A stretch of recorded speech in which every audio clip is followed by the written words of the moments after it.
We considered Portugal, Mexico, Panama, ChatGPT, different countries, and Ghana came up as a potential option. I'm Vanessa Canby and I'm here with Tilean, who moved from the UK to Ghana with just one visit. What made you want to move to Ghana in the first place? Me and my partner, we were wanting to move out of the UK. We made the decision that we want to move somewhere. And we weren't sure where. I'd lived in Barbados before, he'd lived in Nigeria before.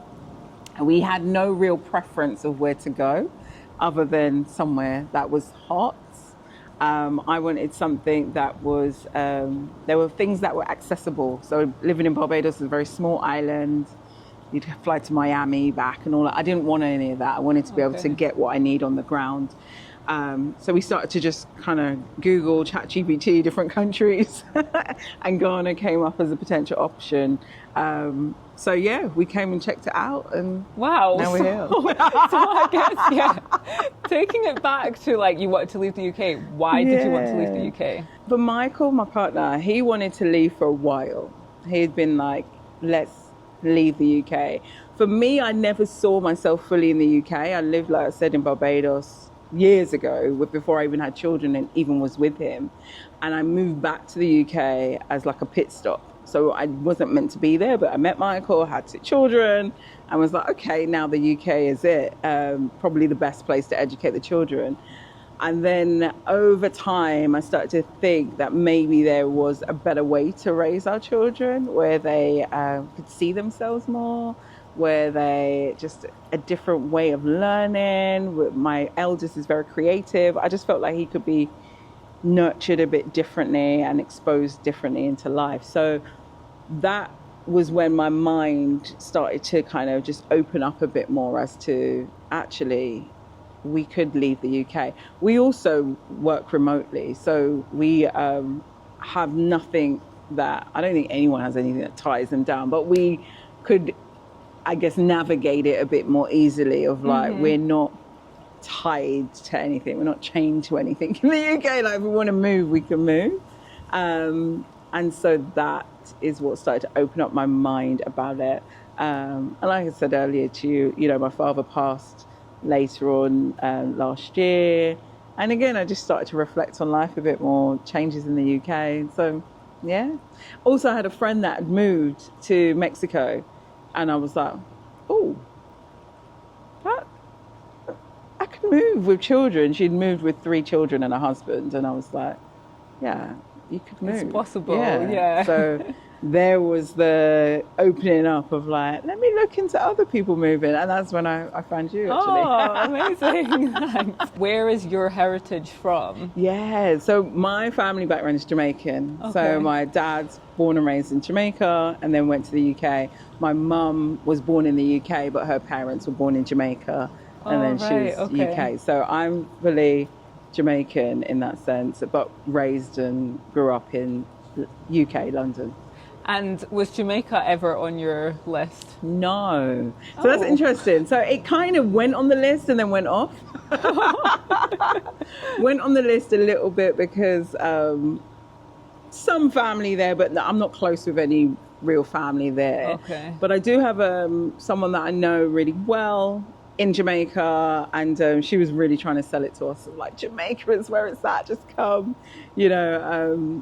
But yeah, we went there in February, and there was just no real pull or connection of like, this is where we're meant to be. I also felt like I wanted something a bit more city living, and I guess you could say Kingston is city living and stuff. I'm sure all the Jamaicans are like screaming at the camera like, have you been to Kingston? But yeah, I just wanted something that was different. I don't know what I wanted at the time, but I knew once I experienced it, I would know. That's how I kind of kept imagining it. Like, it's not Jamaica, and it wasn't Barbados, which I was familiar with. Michael was thinking Nigeria because he's familiar, but I've never been there either. And he was like, he goes, it might be a bit more of a hard landing into life in Africa for you. So yeah, so we were just kind of open. We've considered Portugal, Mexico, Panama, countries. Your net was quite wide. We just widened the net. But I think the biggest thing that drew us to Ghana was representation. When we came in May for holiday, one of the things that my son, he looked at me and goes, "Mummy, there's so many brown people," and he was like smiling with the happiness of like, "Wow!" Like, and they're here where the sunshine is. And I was like, "Yeah, Oh, that is so nice." And it really struck me as like actually for him to see more of people that look like him, and this is the elder. I've got two boys that are really doing some, just a variety of different things in life is gonna be quite influential to him. Yeah. And so how has it, so from that moment when you went in May, did you say, how long until you packed up your things and came? We got back and we started packing. Oh my goodness, wow. We got back and we started packing. So it was funny because I've got two good friends in Ghana already, and Michael had a cousin in Ghana. So we had 3 people on the ground. When I was talking to my friend and I was like, we're going to go and check out Mexico. And, this year we're just going to check out countries because we're not living in the UK. And they were like, are you coming to Ghana? I was like, no. I was like, no, we're not coming to Ghana because they were like, why? And I was like, I don't know. I think I had a bit of a not sure what it would be like here. I've never been to anywhere in the continent of Africa, and I think there's a lot of perceptions that you can kind of get from a place without visiting. I feel like people don't necessarily showcase different sides of a place, and you can kind of pick up judgmental views about what something could be like. So I was like, no, I don't. It doesn't fit my imagination of what I want. I want somewhere where I can just get what I need when I need it. And they were like, yeah, Ghana. And I was like, someone with good school, they were like, yeah, Ghana. And I was like, and all the things I was saying, they were like, it's on the ground in Ghana. Why don't you come and visit us? Because you haven't come to see us since we moved, and see what you think. You're going way across the world to check out Mexico. Why don't you come check out Ghana? It's 6 hours from the UK. It's pretty much the same time zone. Yeah, it's great. And I was like, okay. And they put a little seed in, and then I think that's where I went on YouTube and was like, what's it like living in Ghana? And you popped up. Oh, nice. I was like, Ghana's all right. Yeah. So we decided to come in May and have a holiday and check it out a bit, scope it out. And then, as soon as we got here, we were like, yeah, this is it. Oh, I love that. So we went back, packed up, and we moved in August. So 3 months later, August. You were here. Yeah, so it was like a 90-day window. Amazing. Going to Ghana, visiting it, going back, packing up everything, letting everyone know we leave, having the leaving parties, and getting on the plane. Did you have a leaving party? Do you know what I find hilarious about leaving parties? I've never had one, but I sometimes feel like someone has a leaving party and then sometimes they're back and then it's like, hang on a second. You just rounded everyone up to say goodbye. And hello, the arrival isn't as loud as this. Exactly. I did that because I lived in America for cool. a few months, and I did that whole thing of a big leaving party, a whole cake, going to the US, see you later. And then you went back. Oh, that's so funny. We're like, we just did a whole thing for you. You're back. How did you find I guess you already had your jobs, they're remote. Yes, I'm a psychologist and success coach. So I've been working online for 10 years. And I support creators, entrepreneurs, leaders, just to thrive in life from the inside out, just working on their mindset, self-concept, and changing all that, and just knowing that there's nothing that can limit you. Okay. Within 90 days, you can change everything. Wow.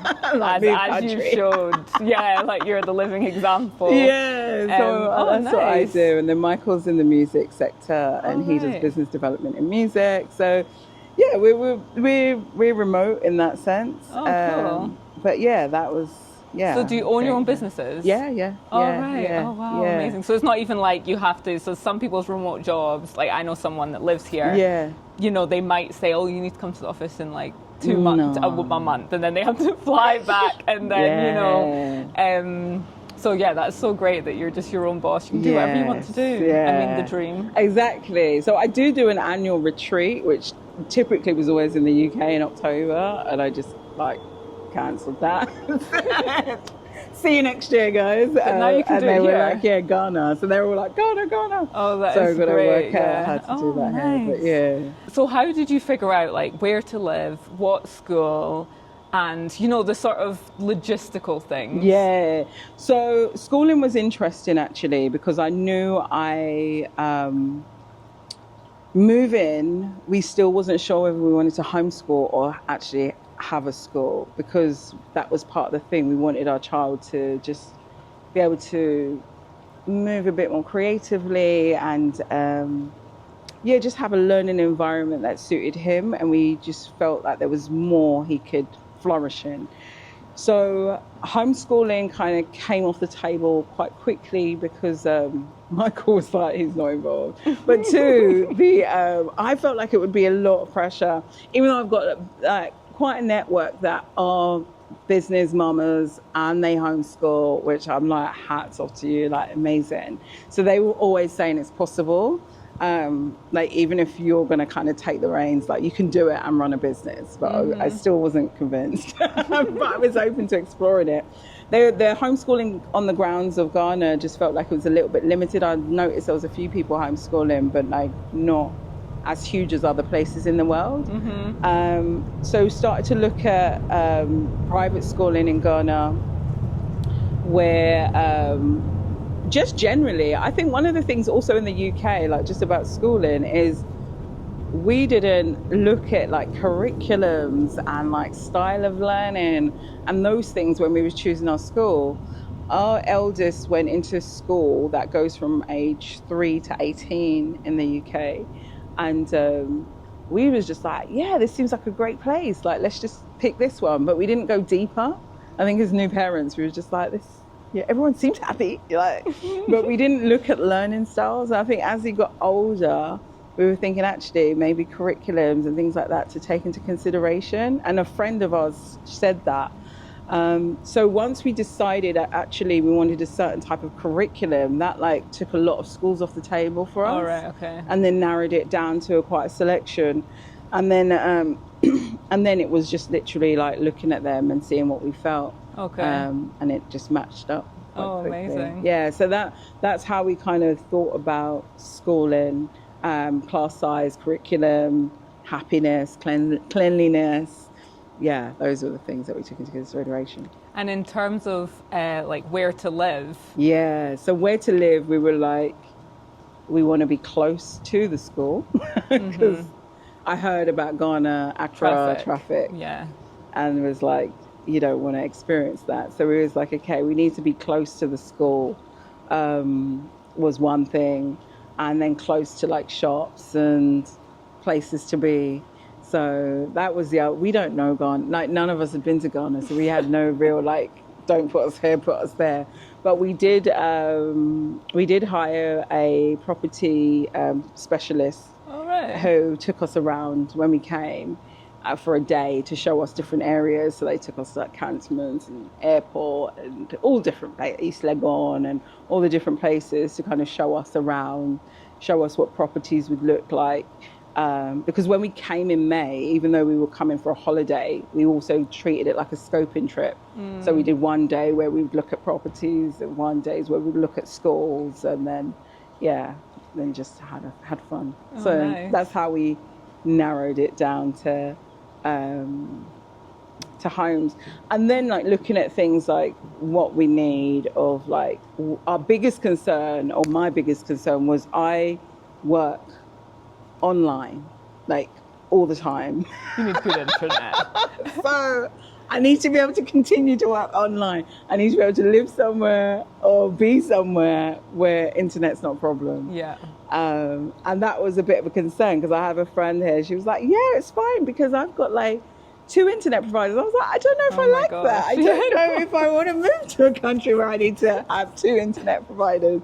So she's like, but that's just me. And then, another one was saying, yeah, if you've got a generator, you're good. And so those were things that we started to recognize needed to be on our, Bucket tick list, list. or whatever Yeah, you call it. exactly. A pool was also non-negotiable because we wanted to make it an attractive move for the children, and we didn't have a pool in the UK. Okay, yeah. So we were like, we're moving because we're going to have a swimming pool. And they were like, yay! So we were trying to sell it to the eldest as much as possible. The pros, like, what have you enjoyed about being here so far? Yeah, so the pros are just that, one, you can get everything that you need. Okay, sometimes it's going to be like at a cost because it's imported or whatever, but anything you pretty much need, you can access it. The other pros have just been it has been a pro of the slowness. Like sometimes I guess people could get agitated, but the length of time things take, or they give things. So like I was saying, the swimming lessons in the UK, it'll be 30 minutes. You come, jump in the pool, do what you got to do, get out. Right, they're scared of like tiring out the children or whatever. Right? It's like get in, or we need as many people in, right, to do it. But here we went for swimming lessons. It's like, yeah, 2 hours. Like enjoy, finish your breakfast, get a drink, jump in the pool when you're ready. Come on in, get out, right? So 2 hours. I was like, 2 hours. My children can be exhausted. They were like, no, they won't swim all that time. Like it'll be fine.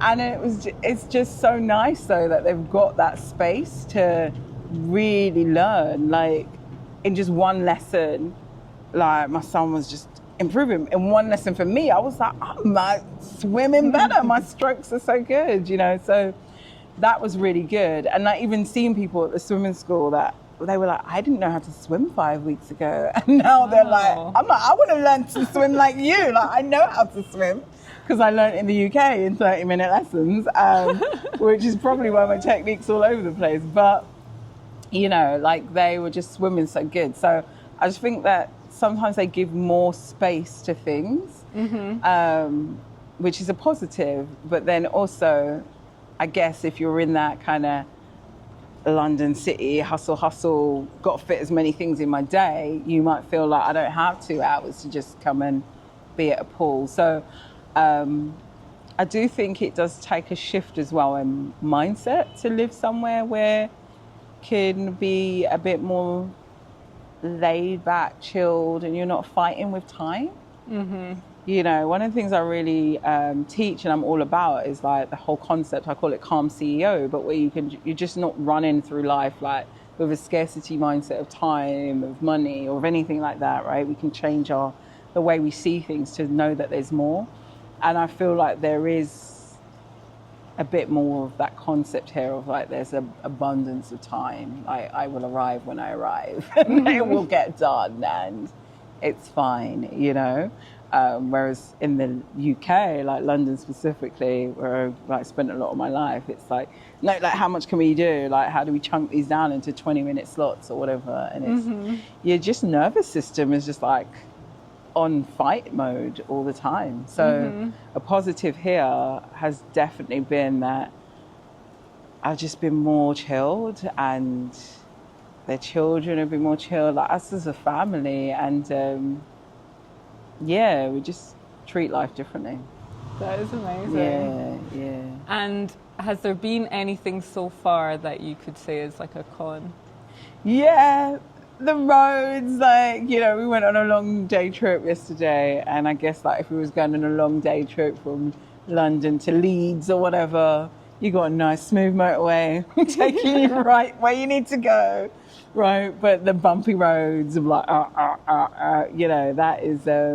was hard. It was hard to enjoy that, and I don't know if that's everywhere. We've not explored a lot. Some places customer service is great, some places not so great, but like with I think even that can be anywhere in the world as well. So I just feel like you just learn to just live a little bit more, like, give people a bit more grace and and just flow through life.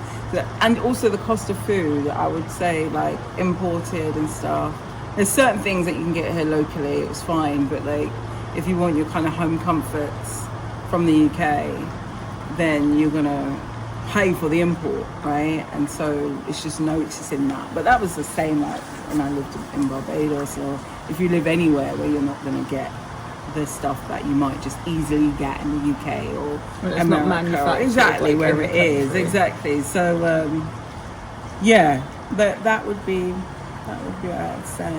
Yeah. So for anyone that is looking to make the move, what would you say to them?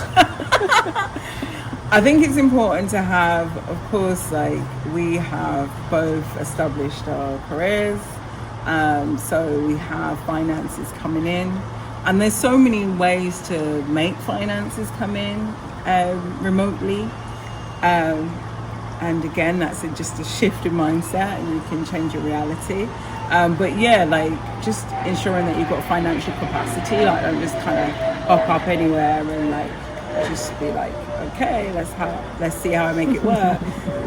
Even though I did kind of do that in Barbados, I was like, even if I just lived on the beach, I'll be happy, right? And it kind of worked out. But you've got to like take the actions to financially support yourself wherever you are.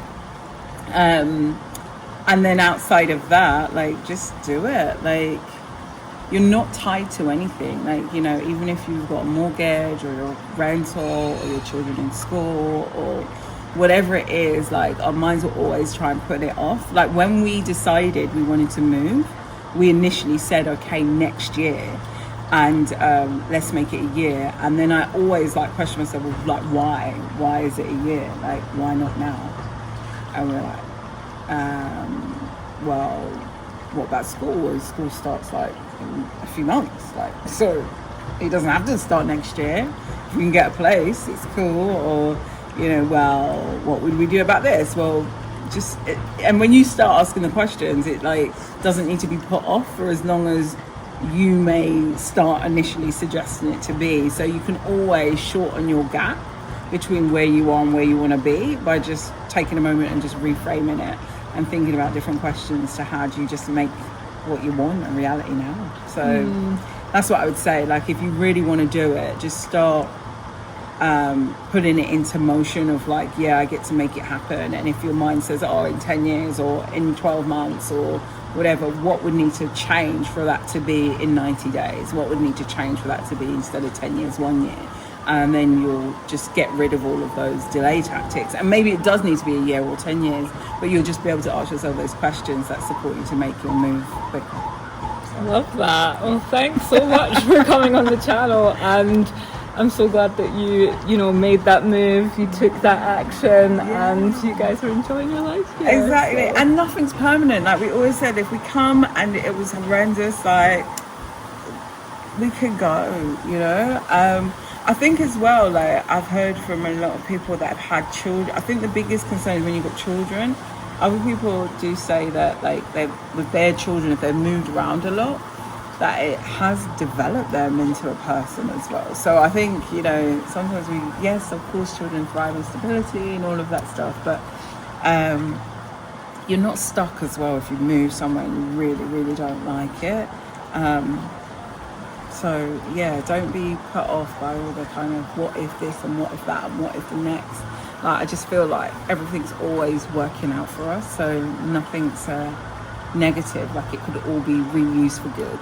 So Love that. And how can anyone find you? Like if they're looking for a coach or anything like that? Yeah, sure. So you can find me on Instagram, YouTube, Facebook, wherever. It's Dr. Tilean is my handle. Or go to drtilean.com and check me out. Great. Thanks so much for watching, and feel free to subscribe. Check out Dr. Tilean, and see you later. Bye.